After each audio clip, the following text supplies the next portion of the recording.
Well, good morning. Rise and shine to the morning momentum, your daily dose of a comprehensive rundown of the top stories making the headline today being the Wednesday, 28th of August, 2024. We have a lot of stories lined up for you. Let's take a look at the top stories on the papers this morning. But before we go there, use the hashtag The Morning Momentum at Younib Media TV at Alfonsoh Albakwekwe. Now, the Standard this morning, the top story, Raila unleashed. Now, bitter political rivals unite with the world in the presence of 3 EAC states, presidents and representatives to crown Raila Odinga as a bold, visionary and steadfast Pan-Africanist whose professional and technocrat credentials make him the ideal candidate for the African Union Commission chair position, kicking off campaigns proper. That story is beefed up for you on page 4, 6, and 7 of the Standard this morning. On page 2, despite a court order, teachers vow strike is on. We'll take a look at that. And on page 21, the international scene, deaths, suffering as sanctions wreak havoc in Burundi. On page 32, sports news, Paralympians hope to make a mark in Paris. That story is beefed up for you on page 32. Let's talk a little bit about the political significance of Raila being unleashed as the AU chairman candidacy, which was launched yesterday. So the political significance of this, observers say yesterday's launch of AUC chair's candidacy bid was symbolic to Ruto-Raila political marriage. Also, as Raila shifts focus to the Africa stage, President Ruto today kickstarts a push to inherit political base. Also on another significance already, whisperers in political corridors hint at a possible alliance between ODM and UDA parties ahead of 2027 general election. More of that stories we'll take a look in a few. Let's take a look at page 2. Striking teachers defy court order. Series of meetings to end stalemate. Now, day-long meetings and a court order was what it took to stop strike, but teachers are still adamant. Push to have school heads ensure teachers are in school enforced by employer. That story is beefed up for you on page 2. On page 3, Nonini releases a song honoring Gen Zs and blasting politicians. Singer says creatives should highlight societal issues. He has collaborated with a couple of talented artists. That story is also beefed up for you on page 3. Let's move on and take a look at page 4. Residents upbeat as the president begins 4-day tour of Nyanza. Now, Ruto expected to launch projects in Migori today before proceeding to Homa Bay and Kisumu. Regional kingpin Raila Odinga and the Kenya Kwanza leader are now allies. This follows the launch of AU chairman candidacy yesterday. We take a look at that. Let's move on and take a look at page 6. Raila's big day as regional leaders back his AUC chairmanship bid. Ruto, East African heads of state describe Raila a Pan-Africanist and an ideal candidate. Now, Raila says he is an Afro-optimist and calls for unity in climate change negotiations. That story is beefed up for you on page 6. Just a glimpse into some of the sentiments by leaders from EAC. We'll sample them now. Olusegun Obasanjo, former Nigerian president, says, if we support you and you get there, we have the responsibility to make sure you succeed. We will do our part. We pray to God that you do your part. He is not only a candidate for Kenya, but the East African community. Well, let's take a look at page 7. Raila goes global as Ruto sets up shop in his turf. Now, former Prime Minister leaves to African countries for AU seat. President to camp in Raila's bedroom for 4 days. That story is beefed up for you on page 7. Let's move on and take a look at other stories away from AU. Now on page 8, state sued over 188 billion shillings tax waiver to company. Petitioner says exemptions granted to Blue Nile rolling mills have created unfair competition in the steel industry. He argues the preferential treatment denies the state revenue and undermines the integrity of the tax system. That story is beefed up for you on page 8. On page 9, court rejects plea to release 4 billion shillings in raw by KPC contractors. Now, Lebanese company moved to Court of Appeal after judge froze the account. KPC withheld payment of the balance after court cases on who should be paid. More of that story is beefed up for you on page 9. Let's move on and take a look at page 10. Why Adani sweetheart deal with JKIA will be painful for taxpayers. Kenya Airports Authority will be responsible for new loan agreements whose burden will be shouldered by Kenyans. The deal proposes a concession fee starting at $47 million, then raised by 10% every 5 years. That story is comprehensively covered for you on page 10. Let's shift gears and take a look at the expert opinion. Now, governance, cap the number of times that governors can be impeached. The Kenyan political landscape has been shaken multiple times in recent years by the spectacle of governors being impeached repeatedly by their county assemblies. Meru Governor Kavira Mwangaza, former Embu Governor Martin Wambora, and former Makueni Governor Kivutha Kivwana serves as prime examples of this troubling trend. So, cap the number of times the governors can be impeached. That story is beefed up for you on page 12 of the Standard this morning. Now, let's move on and take a look at health. Let us spread the right information regarding monkeypox outbreak, but not needless fear. In light of the recent declaration by the World Health Organization of Public Health Emergency of international concern regarding the mpox outbreak, it is natural for Kenyans to experience a sense of unease. With alarming statistics emerging from the Democratic Republic of Congo and confirmed cases in neighboring countries, a collective response is essential to ensure the health and safety of our communities. However, alongside this necessary caution, we must also prioritize the prevention of fear and misinformation that can destabilize our society. That expert opinion is beefed up for you on page 15. Now, also on page 15, why Raila is a cut above other aspirants for the AUC top job. Now, Raila understands that Africa needs to develop her infrastructure to progress. As an engineer, he will push for infrastructure projects like the Inga Dam in DRC, which has a potential to generate 100 gigawatts of power. You want to catch up with more of those opinions on page 14. Let's shift gears and take a look at some county news. Government expands power access to remote Mageta Isle. Now, Energy CS said his ministry is fast-tracking the project. The power project, which began in 2020, has cost 232.5 million shillings. In Mombasa County, KPA now wins 78.5 million shillings raw with the taxman. The Kenya Revenue Authority has failed in its bid to collect withholding tax from Kenya Ports Authority for services rendered by a Japanese firm. More of that story is beefed up for you on page 16.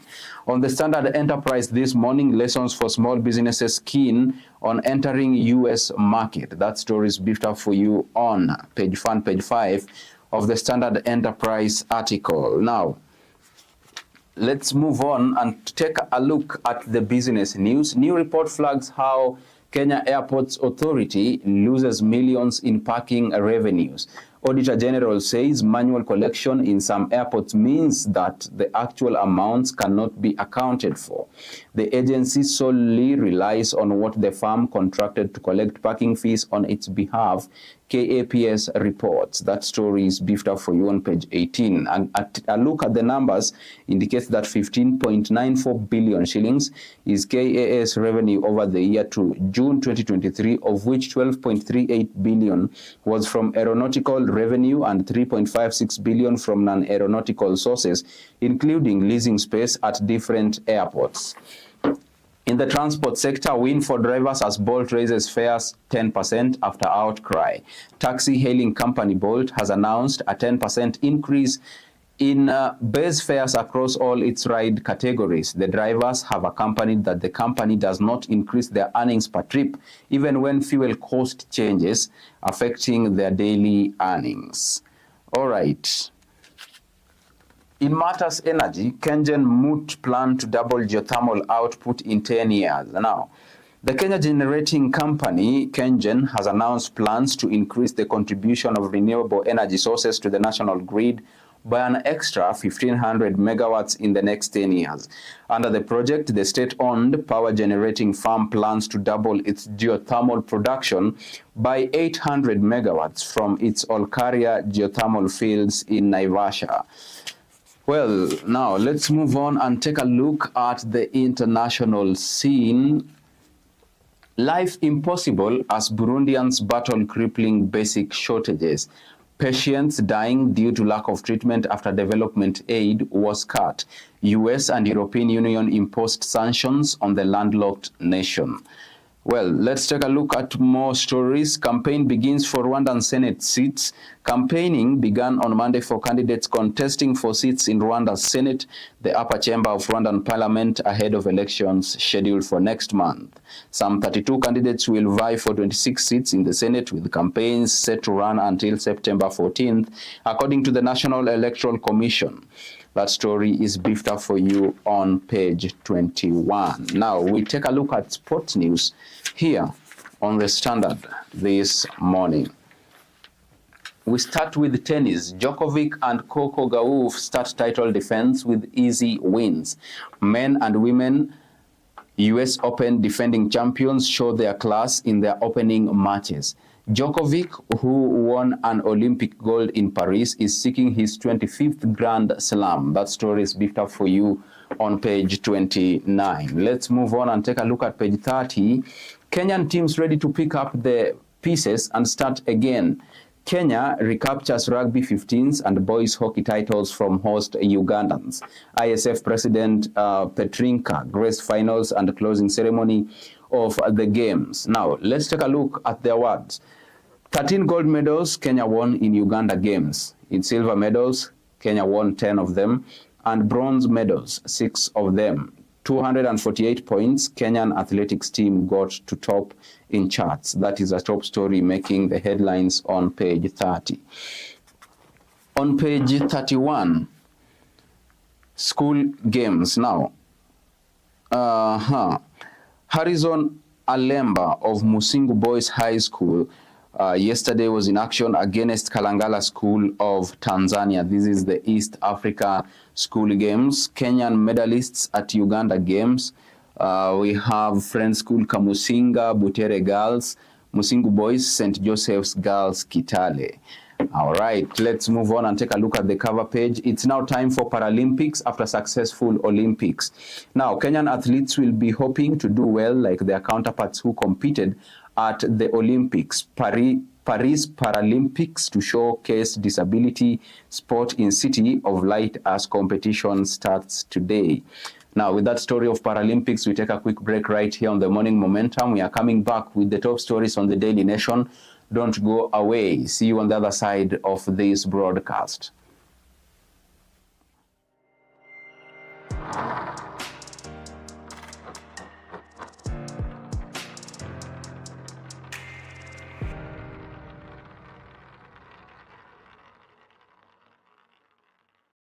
Je, wewe ni mfanyabiashara katika sekta ya elimu, afya bora, usafiri ama unamiliki kampuni yoyote ile? Ungependa kupata fursa ya kutangaza biashara yako ili kuwafikia wateja zaidi?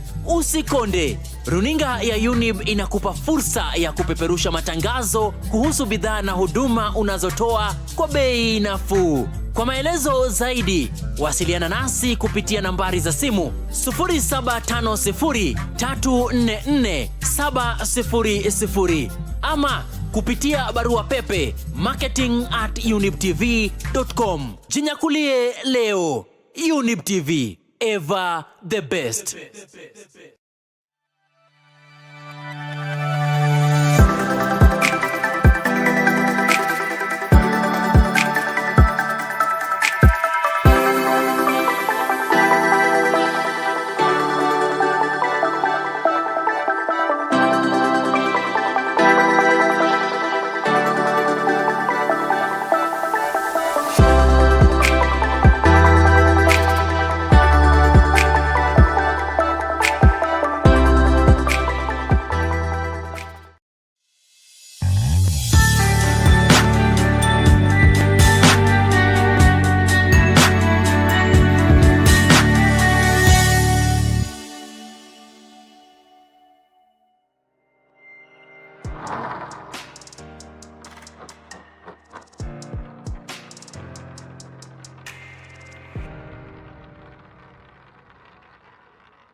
Welcome back to the Morning Momentum. If you are just joining us, you are rolling with the host with the most. Alfonsoh Ouma is my name. Use the hashtag The Morning Momentum at Younib Media TV at Alfonsoh Albakwekwe. Now let's take a look at the Daily Nation this morning. The elephant in the room, Raila'S show of power. The Ruto administration yesterday asserted its influence by rallying the support of East African community as it unveiled Raila Odinga's candidacy for chairperson of the African Union Commission. Now, that story is beefed up for you on page 4 and page 5. On page 2, DCI fails teachers in 15 billion shillings fraud case. Tutors lost 15 billion in fraudulent schemes, but savings and credit society bosses blamed for the looting are free because of a probe by the DCI that has stalled for 3 years. Now, also on page 12, after brief ceasefire, Ruto allies take on Gachagua. On page 10, storm over NYS firearms order. Experts say unemployed youth could use firearms training to engage in crime. All right, let's move on to page 2, how teachers lost 15 billion shillings to rogue SACCO officials. Revelation of fraud saw the SACCO's membership shrink from 100,000 to about 10,000. Regulator and ministry officials say they do not understand why investigators have not taken actions against suspects. That story is beefed up for you on page 2. On page 3, families agony over abducted relatives as police defy courts. KNHCR reported 66 cases of disappearances during anti-government protests. A woman who recorded a statement at Kitengela police station denies fixing activist Bob Njagi. That story is beefed up for you on page 3 of the Daily Nation this morning. Let's move on and take a look at page 4. Show of might as Ruto unveils Raila AUC bid. Mr. Odinga urges leaders from the regional bloc to help him gain support from other African countries, as he says that the plan is to win 34+1 votes in the first round of elections slated for February next year. The president and his East African community counterparts throw their weight behind Mr. Odinga, saying he's the best man for the job. That story is beefed up for you on page 5. Let's move on and take a look at page 6. Why Raila needs Francophone vote. Kenya officially unveils him as AUC chair candidate. Experts warn ex-Prime Minister could be caught in the web. That is the AU politics. Now, the divide between Anglophones and Francophones at the African Union could play a key role at the next year's elections of AU chairmanship. Now, Kenya unveiled former Prime Minister Raila Odinga as the country's candidate for the chairmanship of the African Union Commission yesterday at State House, Nairobi, and in doing so exposed the country to the dynamics between these two groups of states. That story is beefed up for you on page 6. Let's move on and take a look at page 8. Katiba at 14, the hits and misses. Mkangi, who was part of the panel of experts, says politicians derailing implementation of the law. Devolution and Bill of Rights lauded, but there is fresh clamor for good governance. That story is beefed up for you on page 8.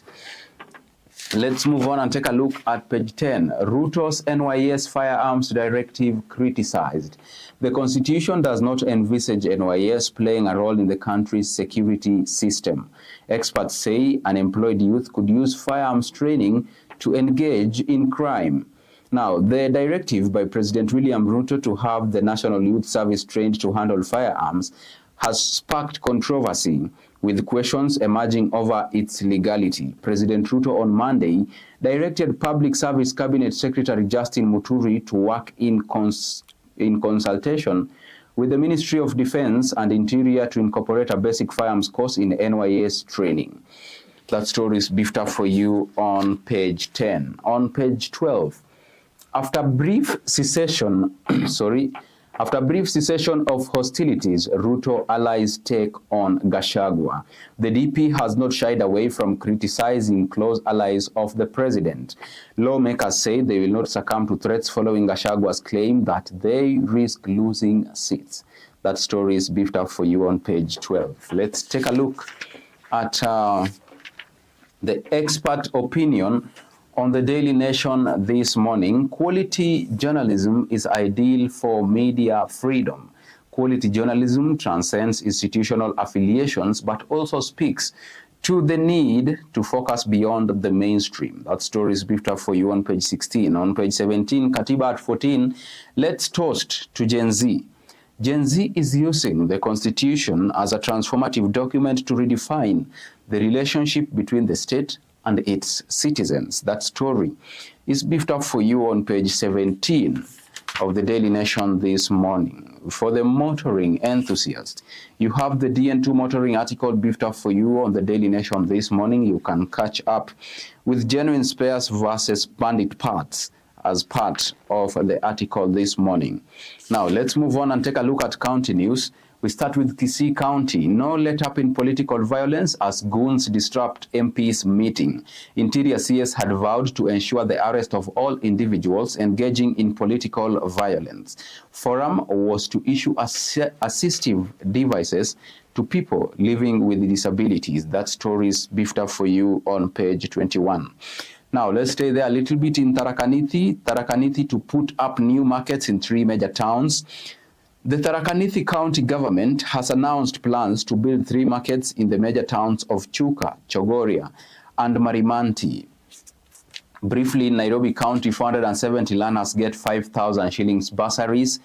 On Turkana County, garbage chokes Lodwar town. Now, the heaps of garbage on the back streets of Lodwar town are becoming an eyesore, as authorities pointed an accusing finger at bars, hotels, and shops.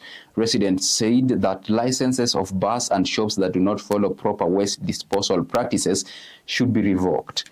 In Lamu County, youth back cased to pull bursaries.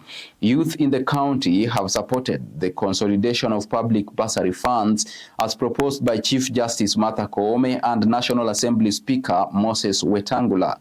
The youth under Lamu Youth Assembly said the consolidation will ensure every student benefits. That story is beefed up for you on page 21. Let's take a look at the international news. We start with the Gaza bloodbath. Now, the U.S. general says risk of Middle East war eases.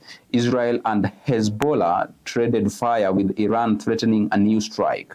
Palestinians crowd on the seashore as Israel intensifies air strike. That story is beefed up for you on page 22. Briefly, in Dodoma, 6 pupils drown in muddy water.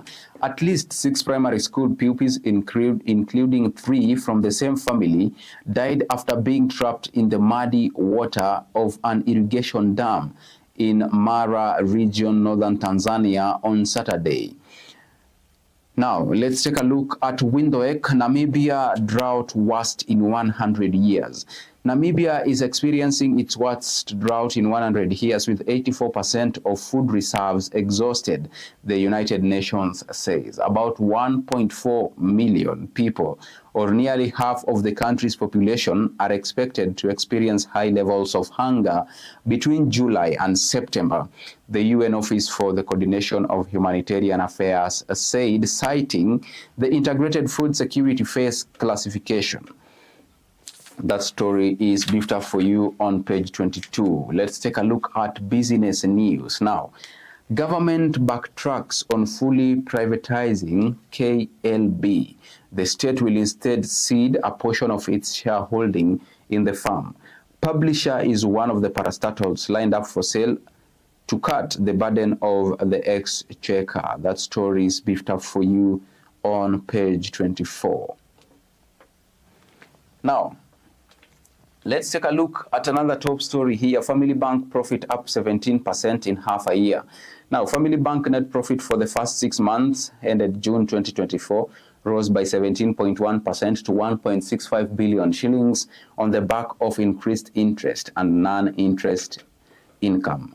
The lender's net profit growth from 1.41 billion shillings posted in a similar period last year came as net interest income rose by 12.7% to 4.97 billion and non-interest income grew by 20% to 2.28 billion shillings. That story is beefed up for you on page 24.